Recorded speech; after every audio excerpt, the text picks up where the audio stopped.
No dear, no jinx.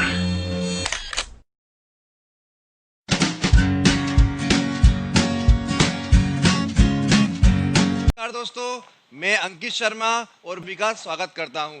जैसे कि मैंने पिछली कक्षा में आपको वर्ण पढ़ा दिए, वर्ण विच्छेद पढ़ा दिए, है ना। वर्ण में स्वर पढ़ा दिए, स्वर के भेद पढ़ा दिए, स्वर का वर्गीकरण पढ़ा दिया, व्यंजन पढ़ा दिए, ठीक है ना। उसके बाद मैंने संधि पढ़ा दी, संधि के भेद पढ़ा दिए, ठीक है ना। और संधि के भेद में भी अभी मेरा जो टॉपिक चल रहा है वो चल रहा है स्वर संधि। और स्वर संधि में मैं 3 स्वर संधि डिस्कस कर चुका हूं, जिसका नाम है दीर्घ, गुण और वृद्धि। आज अपन को यण संधि और अयादि संधि को देखना है, ठीक है ना। मगर इतने सारे वीडियो मैं बना चुका हूं, ये मेरे पुराने वीडियो हैं, इनको आपको देखना है, तभी आपको ये आगे वीडियो समझ में आएंगे। तो मेरा सभी स्टूडेंट से निवेदन है कि आप लोग डायरेक्ट इस वीडियो को ना देखें, पहले इसके पीछे बेसिक देखें वर्ण, क्योंकि संधि होता है दो वर्णों का मेल, और जब वो आप देखेंगे तभी आपको ये वाला चैप्टर समझ में आएगा। जैसे कि मैंने पिछली कक्षा में आपको 3 स्वर संधि डिस्कस करी थी, तो मैं आज उसको फटाफट बता के आगे यण और आदि के पास जाता हूं। देखिए मैंने जैसे कि बोर्ड में लिखा हुआ है, कुछ ध्यान से देखना, फिर से मैं आपको समझा रहा हूं कि आपको ये याद कैसे रखना है, ठीक है ना। देखिए दीर्घ संधि, गुण संधि और वृद्धि संधि को कैसे आप याद रखोगे। जैसे कि मैंने लिखा है, देखिए आ के सामने यदि आ जाएगा तो क्या बनेगा, बड़ा आ बना। ई के सामने ई आ जाएगी तो बड़ी ई। ऊ के सामने ऊ तो बड़ा ऊ, और री के सामने री आ जाएगी तो बड़ी री बनती है। तो इसे बोलते हैं दीर्घ संधि। डेफिनेशन क्या होती है, जब दो समान स्वर आपस में मिलते हैं और अपनी जाति का समान और बड़ा स्वर बनाते हैं तो क्या कहलाते हैं, दीर्घ संधि। क्या कहलाते हैं, दीर्घ स्वर संधि। अब देखना, दीर्घ संधि से मैंने क्या बनाई थी, गुण संधि बनाई थी। कैसे, देखिए मैंने गुण संधि बनाने के लिए किसको उधार ले लिया, बैक सपोर्ट में। देखो संधि जब क्या करते हैं हम, हमको एक वर्ण इस साइड देखना पड़ता है और एक वर्ण इस साइड देखना पड़ता है, ठीक है ना। तो हम इस वाले वर्ण की जगह मैंने किसको उधार ले लिया, आ को, छोटे आ और बड़ा आ को। और ये तीनों हो गए नाराज। इनने बोला सर हम क्या करें, इनको अकेला उधार लिया, तो हमने इनके लिए क्या करा, इनको आके सामने लिया है, इसको बैक सपोर्ट में रखा और इन तीनों स्वरों को कहा कर दिया मैंने, इस आ के सामने। देख लीजिए आप, आ के सामने ई, आ के सामने ऊ, आ के सामने ई, मिलके क्या बनाते हैं, छोटा ए। आ ऊ मिलके क्या बनाते हैं, छोटा ओ। और आ री मिलके क्या बनाते हैं, अर, ठीक है ना। फिर मैंने क्या करा, वापस से आ को उधार लिया, बैक सपोर्ट में फिर से आ को उधार ले लिया। मतलब ये वाला पोर्शन तो आपको याद ही नहीं करना है, आपके माइंड में बैठ गया है कि पीछे मुझे आ दिखना चाहिए गुण संधि और वृद्धि संधि में, तब तो वो गुण और वृद्धि होगी, नहीं तो वृद्धि गुण और वृद्धि नहीं होगी। आ रही मेरी बात समझ में। तो फिर से उधार लिया। अब देखिए आमने सामने आ भी आ चुका है, ई भी आ चुके हैं, देख लो इधर भी आया है आमने सामने, और ई आके सामने भी आ गया। अब मुझे बताइए कितने वर्ण बचे हैं जो सामने नहीं आए हैं, मतलब इस साइड वाले पोर्शन इस इधर नहीं आए हैं। तो आप लोग बोलेंगे 4 वर्ण नहीं आए सर, तो बस वही करा है मैंने, इस आ के सामने इस 4 वर्णों को भी उतार दिया मैंने। आ गई मेरी बात समझ में। तो ये क्या हो गया, आ के सामने ए आई, आ के सामने ओ औ। ए आई आएगा तो बड़ा ए बनेगा, ओ औ आएगा तो बड़ा ओ बनेगा। तो दीर्घ संधि से गुण और वृद्धि मैंने बना ली। अब यण और अयादि को एक साथ बताने का मेरा तात्पर्य है कि अब यण और अयादि में बैक सपोर्ट में आ नहीं आएगा। आ थक गया ना कंधा में बोझ उठाते उठाते, अब हम किसी दूसरे सर को बैक सपोर्ट में लाएंगे। तो सबसे पहले लाइन में कौन रहेंगे, यही रहेंगे बैक सपोर्ट में आने के लिए, क्योंकि यहाँ पे ये नाराज हो गए थे कि हमें बैक सपोर्ट में क्यों नहीं रखा। तो देखिए आज हम देखते हैं यण और अयादि, ठीक है। इसे रफ कर दूं, चलिए।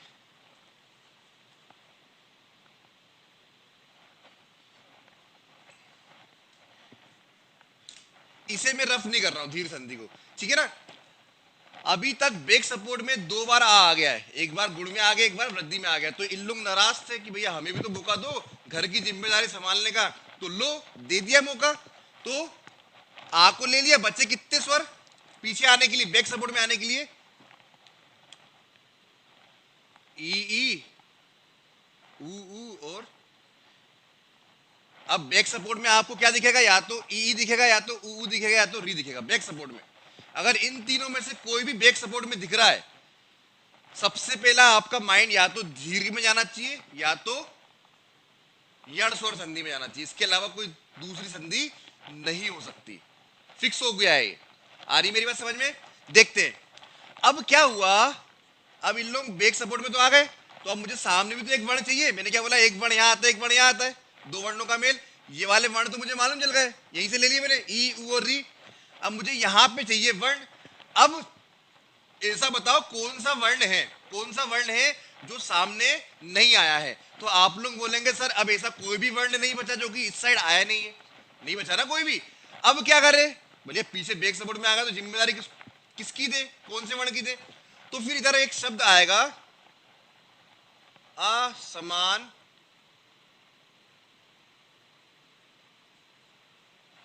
असमान स्वर।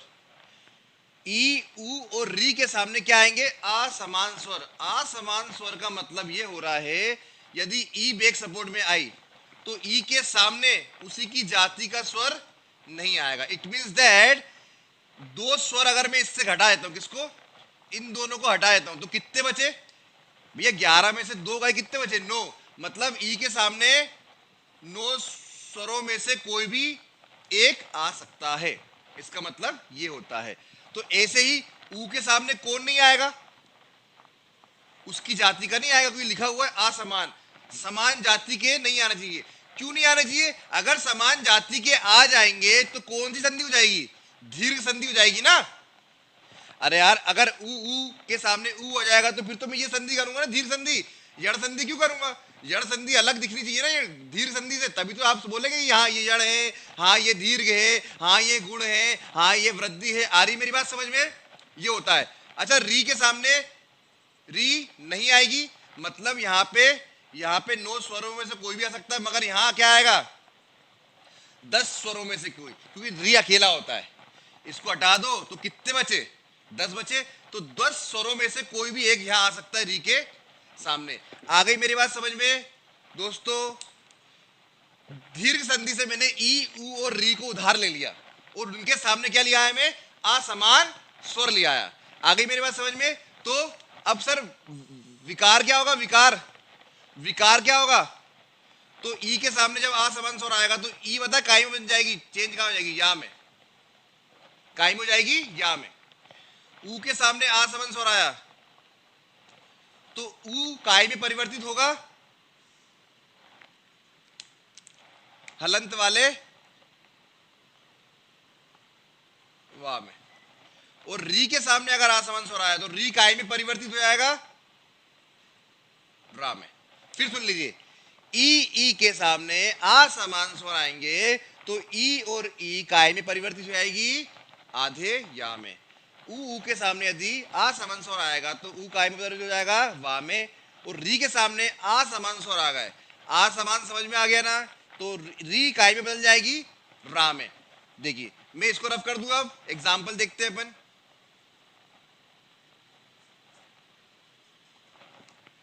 और आपको ये तो मालूम है ना पहचानना कैसे, फिर से मैं आपकी, देखिए मैं पढ़ाते पढ़ाते यहाँ पे विच्छेद गलत भी करूंगा, आपको बताना है कि मैं सही कर रहा हूं, क्योंकि आपके सामने सब चीज लिखी हुई है।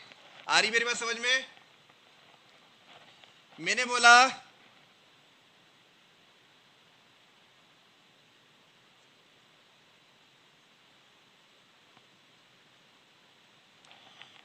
गिरिधन इंद्र, तो मुझे बताओ ये यण संधि में आएगा क्या, देख लेते हैं। यहाँ वाले वर्ण में देखते हैं, यहाँ वाले शब्द के इस वाले में देखते हैं वर्ण, तो यहाँ पे क्या दिख रहा है, ई, और यहाँ पे भी क्या दिख रहा है, आमने सामने ई आ रही है क्या, मतलब यण संधि होगी क्या। ये समान स्वर काय में आते हैं, दीर्घ स्वर संधि में आते हैं। इस पे आते हैं क्या, इस पे तो मुझे इस वाले स्थान में कौन सा स्वर चाहिए, ई के अलावा कोई भी और स्वर चाहिए। मतलब ई का ई, छोटी ई और बड़ी ई नहीं आनी चाहिए, बाकी कोई भी आ सकता है। मतलब ये यण संधि का उदाहरण नहीं है। ये कौन संधि का उदाहरण है, दीर्घ संधि। अब देखो फिर से लिख रहा हूं, आप ही को बताना है, मुझे नहीं। प्रतिधन एक, क्या लिखा है, प्रतिधन एक। अब मुझे बताओ यहाँ पे कौन सा स्वर है, छोटी ई, यहाँ पे क्या है, छोटा है। तो ई के सामने क्या आ गया, असमान स्वर आ गया, मतलब ई की जाति का नहीं आया। तो अब ई काय में बदल जाएगी सॉरी सॉरी सॉरी, आधे, यहाँ में ई काय बदलेगी, ई के सामने आ समान स्वर, तो ई काय बदल रहा है यहाँ में, और इसको एसी का ऐसे लिखेंगे। इसका मूल रूप लिख दूं, ये लिख दिया। इसको जो का तो लिखना है। अभी तक तीन संधि में आपने क्या करा था, यदि ई के सामने ई आ रही तो आप दोनों मिलकर क्या बना रहे थे, बड़ी ई, आ के सामने ई आ रही, दोनों मिलकर क्या बना रहे थे, ए। मगर अब क्या हुआ, यदि ई के सामने आ समान, इन तीनों के सामने अगर आ समान स्वर आ रहा है तो ये बदलते हैं, इनके सामने वाला स्वर नहीं बदलता है, याद रखना। ये परिवर्तित होते हैं, ये पीछे वाले देख लो, ई के स्थान में यहां लिखा है, इसको ऐसी का ऐसी लिखा है मैंने। फिर वही चीज यही कर देता हूं मैं, पोस्टमार्टम हलन से वर्ण कटता है, मात्रा कटती है क्या, नहीं कटती, तो ये क्या बन गया, पूरा या। स्वर चिपक गया ना, ये आधा या था, अब ये क्या बन गया, पूरा या, मतलब ये बन गया। अब ये हो गया विकार, क्या हो गया, ये विकार। वापस गए शब्द के पास, तो प्रति में से स्वर निकल गया था ई, तो क्या बचा ये, आधा। इसको जो विकार होता है उसे कहा लिखते हैं, मध्य में, प्लस यहां से ए निकल गया तो बचा क्या, का। अब मेरी बात समझना, इस हलंत को हटाने के लिए मुझे यहां पे चाहिए स्वर। अब स्वर है क्या यहाँ पे, इस व्यंजन ने इस स्वर को पहले ही अपने कब्जे में कर लिया, तो बेचारा ये क्या हो गया, अब इसको के लिए तो कोई स्वर है ही नहीं, अब इसके पास कोई स्वर है नहीं, तो इसको ऐसी का ऐसी रखूंगा मैं, कोई स्वर है ही नहीं, तो जोड़ दो, क्या बन गया,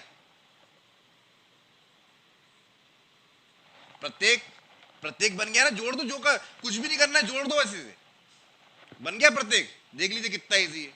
एक और देखें, चलिए, समझ में आ रहा है बेटो, अगर समझ में आ रहा तो कमेंट करें, है ना, और ज्यादा अच्छा समझ में आ रहा है तो बोले सर बहुत अच्छा समझ में आ रहा है, ठीक है, मजाक कर रहा हूँ, समझ में आ रहा तो आप लाइक करें, ठीक है ना, कमेंट करें, और भी आपको जो समझ में ना आ रहा तो फिर कमेंट करें, सर एक बार और बताइए, मैं बिल्कुल बताऊंगा आपको, ठीक है ना।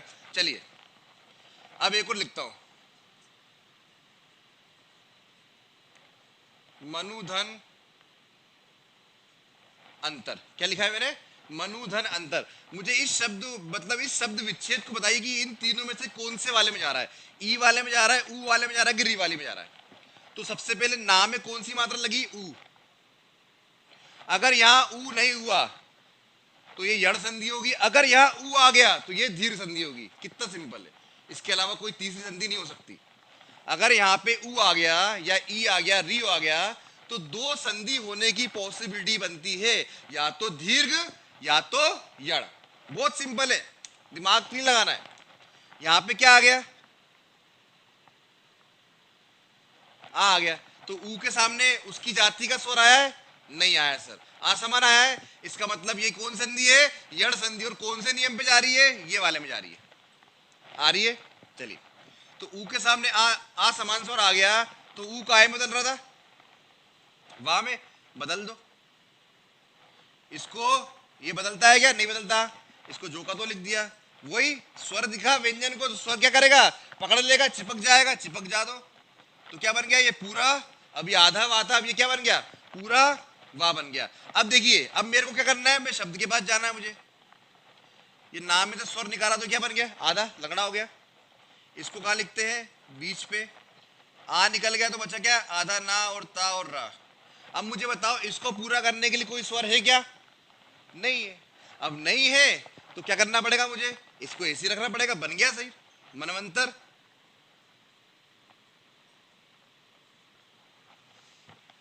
शब्द बन गया मनवंतर, बिल्कुल सत्य है एकदम। आगे बात समझ में। एक और एग्जांपल देखें, री वाला भी देख लेते हैं।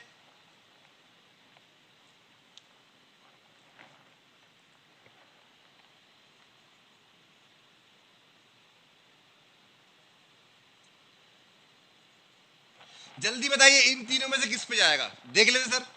यहां पे क्या निकल रहा है, री, और इस पे क्या निकल रहा है, री। अरे दोनों साइड री आ गई सर, ये तो यड़ संधि है ही नहीं, दोनों साइड समान स्वर आ रहे, मतलब कौन संधि है, दीर्घ संधि है। मतलब सर ये आपने यड़ संधि का एग्जाम्पल नहीं दिया, ये कोई सी और संधि होगी। कौन संधि है, दीर्घ संधि। तो इसको रफ कर दे बेटा। मैं इसलिए बार बार यड़ संधि में भी दीर्घ ला रहा हूं, जिससे आप लोग समझ जाए कि जब संधि विच्छेद करा हो तो कैसे पकड़ोगे कौन सी संधि है। व्यंजन में भी ऐसी होगा, देखना, मैं बताऊंगा, बहुत इजी है। अब मैं एक और शब्द लिख रहा हूं,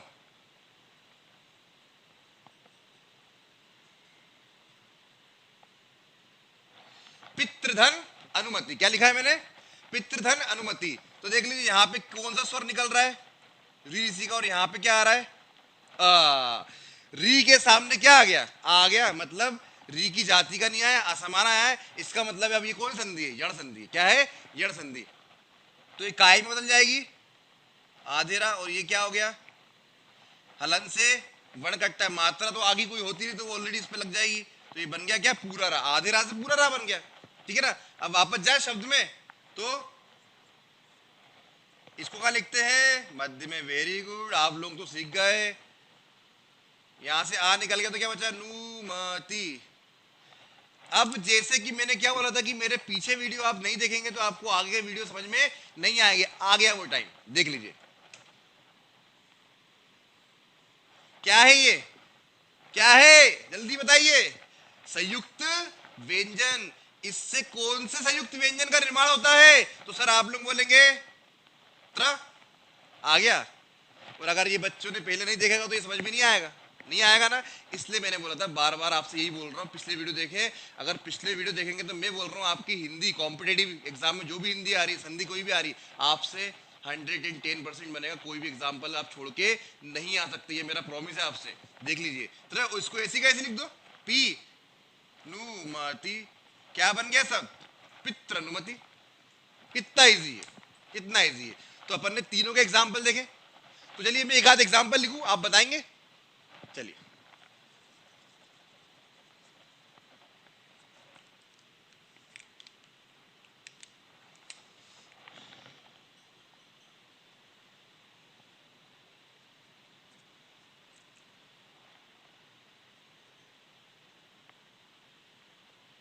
जल्दी बताइए। इन तीनों में से, इन तीनों में से कहां जाएगा? जल्दी बताइए।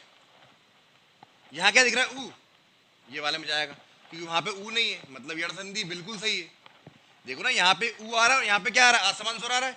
ऊ के सामने आसमान स्वर यण संधि में आता है। आ रही बात समझ में? स्वागत बनता है शब्द। अभी बना के नहीं बता रहा क्योंकि टाइम कम है मेरे पास, बट मैं सिखा रहा हूँ कि यण संधि है कि नहीं, कैसे पहचानोगे। एक और देखते हैं। जल्दी बताइए, यण संधि है कि नहीं? जल्दी बताइए। इस शब्द में कहा देखना है? सब वर्ण स्वर कहाँ देखना है? वहां में कौन सा स्वर चिपका है? छोटा आ। और यहाँ पे क्या है? बड़ा आ। यण संधि होगी क्या? नहीं होगी। इधर समान स्वर आ गए, यहाँ भी आ गया और यहाँ भी आ गया। और समान स्वर कब आते हैं? दीर्घ संधि में आते हैं। बड़ा स्वर बनाएंगे बड़ा, मतलब ये काय का उदाहरण है? दीर्घ स्वर संधि का। एक और देखे फटाफट।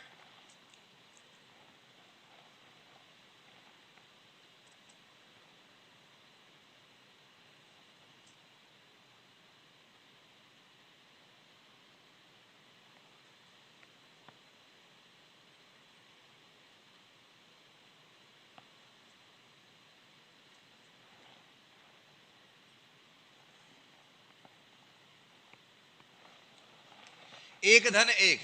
यहां पे क्या आ गया? तो यहां पे क्या आ गया? आप एक सपोर्ट में आता है क्या? यण संधि में आता ही नहीं है, मतलब यण संधि नहीं है। तो फिर कौन संधि आपने पिछली कक्षा में पढ़ी थी? आगे सामने एक कहां आता है? आगे सामने एक कहां आता है? गुण संधि में आता है कि वृद्धि में आता है? जल्दी बताइए। वृद्धि में आता है। तो कौन संधि हुई है? वृद्धि संधि। पढ़ा चुका हूं, ठीक है ना?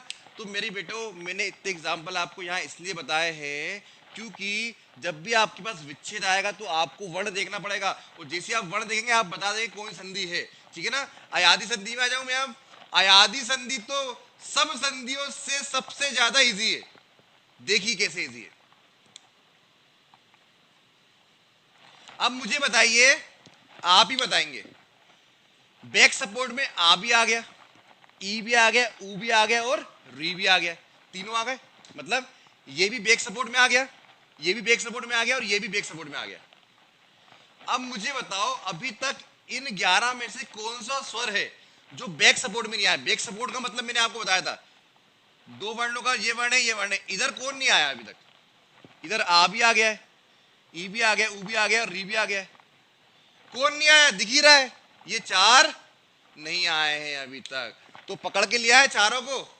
चलो, अयादी संधि बेटा ना अब ये। अब हम क्या पढ़ेंगे? अयादी संधि।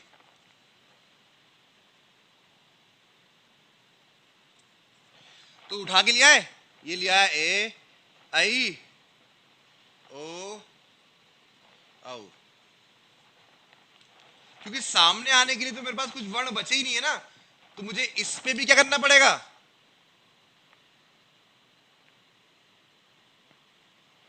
असमान स्वर करना पड़ेगा। असमान स्वर का मतलब आप समझ गए, ए आई के आगे ए आई कभी भी नहीं आएगा। दो स्वर इन दोनों के आगे ए आई नहीं आएगा, मतलब नो में से इसको हटा दो, इन नो में से कोई भी आ सकता है इन दोनों के सामने। ऐसी ओ औ के सामने ओ औ नहीं आएगा, पूरे नो में से कोई भी आ सकता है, इसका मतलब ये होता है। फिर बता दिया मैंने। अब सर ए आई ओ औ के सामने फिर से आपने असमान स्वर ले लिए, तो कुछ भी नहीं करना है यहाँ पे। मुझे बताइए वहां पे क्या बनाया था आपने, या, चलो यहाँ पे भी या कर देता हूँ, कर दिया यहाँ पे। बस यहाँ पे एक्स्ट्रा क्या करना, छोटी चीज है, आ और जोड़ दो। छोटा स्वर है तो अय, बड़ा स्वर है तो आय। कितना इजी है। छोटे के सामने अगर असमान स्वर आए तो क्या बनेगा, अय। बड़े के सामने आए तो बड़ा, तो देखो बड़ा आ गया, आ, कुछ भी नहीं करा मैंने, वो या वैसी का वैसी है। छोटा ए आएगा, उसके सामने असमान स्वर आएंगे तो आय बनाएगा, बड़े ए के सामने असमान स्वर आएंगे तो आय बनाएगा। ऐसी यहां पे भी है, ये चीज तो आप समझ गए होंगे, ये तो फिक्स है, यहां पे भी वही आना है। बस यहाँ पे या की जगह पिछले क्या बनाया था आपने, या के बाद क्या आया था, वाह, लिख दिया।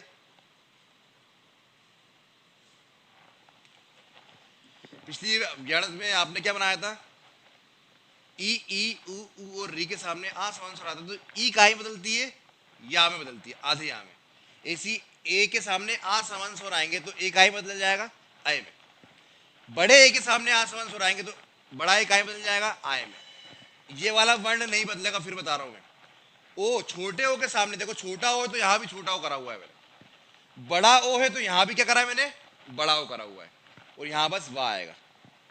ओ की जोड़ी वा के साथ बैठती है और ए आई की जोड़ी या के साथ बैठती है, और आ चारों में को मैंने छोटा बड़ा छोटा बड़ा।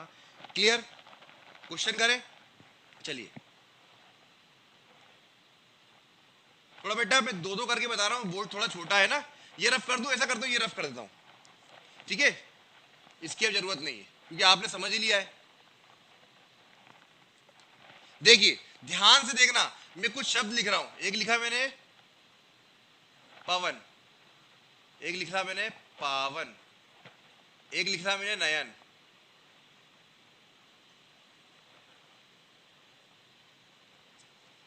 पवन, पावक, नयन। बहुत इजी है, बस ये देखना कि मैं बता क्या रहा हूं आपको, बहुत ध्यान से देखना, बिल्कुल वीडियो स्किप मत करना, क्योंकि ऐसी ट्रिक अभी तक आपने नहीं देखी होगी जो मैं बताने वाला हूं। आप देखते से ही विच्छेद कर दोगे और विच्छेद करते ही बता दोगे ये कौन सी संधि है। देखना आप यहाँ पे बहुत सबसे सरल संधि याद है। अब मुझे ये बताओ यहां पे क्या आ रहा है, वह आ रहा है, और यहां पे भी क्या आ रहा है, वह आ रहा है, यहां पे क्या आ रहा है, या, और यहां पे भी क्या आ रहा है, या। बस समझ गया आप, वाह आ रहा है, यहां भी क्या आ रहा है, वाह। अयादी संधि में हमेशा जो या और वाह आएंगे वो हमेशा पूर्ण आएंगे, आधे नहीं आते। आधे कहां आते हैं, जड़ संधि में। बताऊंगा, ये ट्रिक बताऊंगा मैं, मगर अपन पहले बेसिक पढ़ लें, उसके बाद मैं ट्रिक भी बताऊंगा अच्छे से, जो सब सर बताते ना, हो सकता है उससे भी अच्छी बताऊं, ठीक है। वाह आ रहा है, इसका मतलब है जब भी मैं इस शब्द को तोड़ूंगा, जब भी इस शब्द को तोड़ूंगा तो मुझे या तो ओ में तोड़ना पड़ेगा या तो बड़े ओ में तोड़ना पड़ेगा, क्योंकि मेरे को लाना क्या है, वाह लाना है, वाह लाना है। अब दिक्कत ये सर कि छोटे आ में तोड़ू कि बड़े आ में, इसका भी सॉल्यूशन है मेरे पास। कैसे कि छोटा ओ लगेगा कि बड़ा ओ लगेगा, तो वाह के पीछे वाले वर्ण पे चले आओ, वाह के पीछे वाले वर्ण पे चले आओ। तो ये मुझे बताओ वाह के जो पीछे वाला वर्ण है वो क्या है, पा है। मुझे ये बताओ वो पा छोटा है कि बड़ा है, तो आप क्या बोलेंगे, छोटा है। क्या है, छोटा। और छोटा कौन सा है, छोटा हो, तो ये क्या हो गया, पो धन अन। वाह है तो वाह है तो भाई पीछे वाला जो वर्ण टूटेगा, शब्द टूटेगा, या तो वो छोटे ओ में टूटेगा या तो बड़े ओ में टूटेगा, ये तो फिक्स है। या तो छोटे, क्योंकि वाह आ रहा है, वाह, और वाह इन दोनों में के ये दोनों होंगे तभी वाह आएगा, देख लीजिए आप। ऐसे ही यहां भी वाह आ रहा है। अब आप बता ही देंगे कौन सा स्वर है वाह के पहले, छोटा की बड़ा? बड़ा, तो क्या लगा दोगे? पाओ धन अक, ये कर लोगे आप। नयन, या आ रहा है, या आ रहा है, इसका मतलब है जो पीछे वाला शब्द है या तो उसमें छोटे एक की मात्रा आएगी या तो बड़े एक की मात्रा आएगी। तो देख लेते हैं छोटे की आएगी बड़ी की। या के पीछे क्या है? ना। छोटा है कि बड़ा? छोटा। तो ने सोचना ही नहीं है, भूल जाओ इसका मतलब क्या होता है। मगर सही है, हमें मतलब से करना है, हमें तो एक नंबर चाहिए। हमें कौन सा वहां लिखना है? हमें तो ऑब्जेक्टिव टाइप सॉल्व करना है ना, वहां थोड़ी आपसे मतलब पूछेगा। ने हो गया, ने धन अन। अन कैसे लिख रहे हो सर आप? नयन, नयन, अन आ रहा है, प्रत्यय क्या आ रहा है? अन, नयन। ठीक है, या आ रहा है, या तो छोटे में टूटेगा या तो बड़े में टूटेगा। पीछे वाला शब्द, पीछे वाला मतलब इस साइड वाला, बैक सपोर्ट। अब छोटे में टूटेगा कि बड़े में टूटेगा, वो कैसे हो जाएगा? इसके पीछे वाले में। ना क्या है? छोटा कि बड़ा? बड़ा है, तो देख लीजिए ने धन अक, ने धन अक। तो इसको सॉल्व करें, तोड़ना आ गया, क्या तोड़ेंगे? अच्छा मुझे आप ये वाला तोड़ के बताओ, नाई का, जल्दी बताइए ये क्या आ रहा है? या कब आएगा? या तो पीछे वाला शब्द छोटे में टूटेगा या तो बड़े में टूटेगा। अब छोटे में टूटेगी बड़े में टूटेगा, उसका निर्धारण कौन करेगा? पीछे वाला वर्ण। पीछे वाला वर्ण छोटा है कि बड़ा है? बड़ा है, तो बस ने धन इका, नायिका, नायिका, इका। समझ में आ गया? एक और तोड़ देते हैं, चलो एक और तोड़ देते हैं। भवन, क्या तोड़ा मैंने? भवन। इसको तोड़ना है, क्या आ रहा है? वाह आ रहा है, आ रहा है वाह। तो वाह है मतलब छोटे में टूटेगा तो बड़े में टूटेगा। उसका निर्धारण कौन करेगा? उसके पीछे वाला वर्ण। उसके पीछे वाला वर्ण कौन सा है? छोटा की बड़ा? छोटा है, बस भव धन अन। आ गई मेरी बात समझ में? चलिए मैं इसको सोल्व करता हूं और बाकी के तीनों जैसे सोल्व कर रहा हूं वैसे ही सोल्व होंगे, कुछ भी नया नहीं है, कॉन्सेप्ट एक ही है। आपको ये तीनों सोल्व करने हैं, मैं ये वाला सोल्व करके आपको बता रहा हूं। क्लियर? आप लोग अपने रफ रजिस्टर में सोल्व करेंगे और मुझे कमेंट करके बताएंगे कि मैं बताऊंगा सही की गलत है, ठीक है ना? इधर देखिए, अब ये शब्द है पो, पो। तो ये पा में कौन सा स्वर दिख रहा है? छोटा ओ दिख रहा है। और यहाँ पे तो खुलेआम आया है आ। ओ के सामने क्या आ गया? आ समान स्वर आ गया। ओ के सामने आ समान स्वर आएगा तो ओ काय में बदल रहा है? अब में बदल रहा है। और इसको जो का तो लिख रहा है। मैंने क्या बोला था? यण संधि और अयादि संधि सेम है। तो देखो ओ बदल गया अब में, और इसको मैंने जो का तो लिख दिया। फिर देखो इससे क्या कट गया? वर्ण। तो ये अब आधा था तो अब क्या हो गया? ये पूरा हो गया, पूरा हो गया। अब शब्द में जाए, पा आधा हो गया पूरा, स्वर निकाल लिया, मतलब क्या हो गया? आधा। प्लस इसको कहां लिखते हैं? बीच में प्लस आ निकल के तो बचा क्या? ना। हलन स्वर है तो ये कटेगा, इस हलन से ये स्वर वर्ण कट गया, तो ये स्वर किस में जुड़ गया? ये। अब मुझे बताओ कोई और चीज जुड़ने लायक है क्या? नहीं है, तो जोड़ दो। क्या दिख रहा है आपको? यहाँ मुझे पा दिख रहा है, यहाँ दिख रहा है वाह, यहाँ दिख रहा है ना। पवन, पवन, हवा, ठीक है ना? सेम जो मैंने ये विच्छेद करा है, ध्यान से पढ़ना है, ये करना बहुत जरूरी है। ये नहीं करोगे तो आप कोई भी शब्द में कंफ्यूज हो सकते हो, फिर वो रटने वाला काम हो जाएगा। और कितने वर्ण, कितने शब्द रटोगे, कितने विच्छेद रटोगे? इससे अच्छा है कि कॉन्सेप्ट एक बार माइंड में डाल लो। एक बार में अगर समझ में आए, बार बार देखो मेरा वीडियो, 2 या 3 बार में डेफिनेटली आपको ऐसा समझ में आ जाएगा कि आप कभी भी नहीं भूलेंगे। और फिर आपके सामने कोई भी शब्द आएगा उसको आप विच्छेद भी कर लेंगे, या फिर विच्छेद आए हुए शब्द को आप बता देंगे कौन सी संधि है। आ गई मेरी बात समझ में? तो बेटो आज मैंने आज आपको आदि संधि बता दी। तो ऐसे करके आज संधि का, आपके संधि में स्वर संधि के 5 भेद क्या होते हैं? कंप्लीट होते हैं। आ गई मेरी बात समझ में? एक बार फास्ट रिवीजन देख ले, तीनों का, चारों का, पांचों का। चलिए ये आप करना है, मुझे कमेंट करेंगे, आप बताएंगे कि इसको कैसे करोगे। बिल्कुल ऐसे करना है। आप बहुत से बच्चे क्या है कि जैसे मैं ऑफलाइन ही पढ़ाता हूँ, तो बहुत से बच्चे जैसे कि ये समझ में आ गया तो फटाक से, जैसे मैंने लिखा पावक, पोधनक, या मैंने नयन छोड़ दिया, मैंने बोला नेधन अन, तो डायरेक्ट बोलते नयन। नहीं, नयन आया कैसे? तो आपको ये प्रोसेस बतानी पड़ेगी। और मैं आपसे प्रॉमिस कर रहा हूं, अगर आप ये करना सीख गए, ज्यादा टफ तो है नहीं, तो मैं बता रहा हूं आपके पास कैसा भी शब्द आ जाए उसको विच्छेद कर लेंगे, और ये भी पता कर लेंगे कि विच्छेद सही है कि नहीं है। क्योंकि विच्छेद अगर गलत होता है तो आपके पास वो शब्द वापस नहीं आता है। आ गई मेरी बात समझ में? ठीक है, चलिए।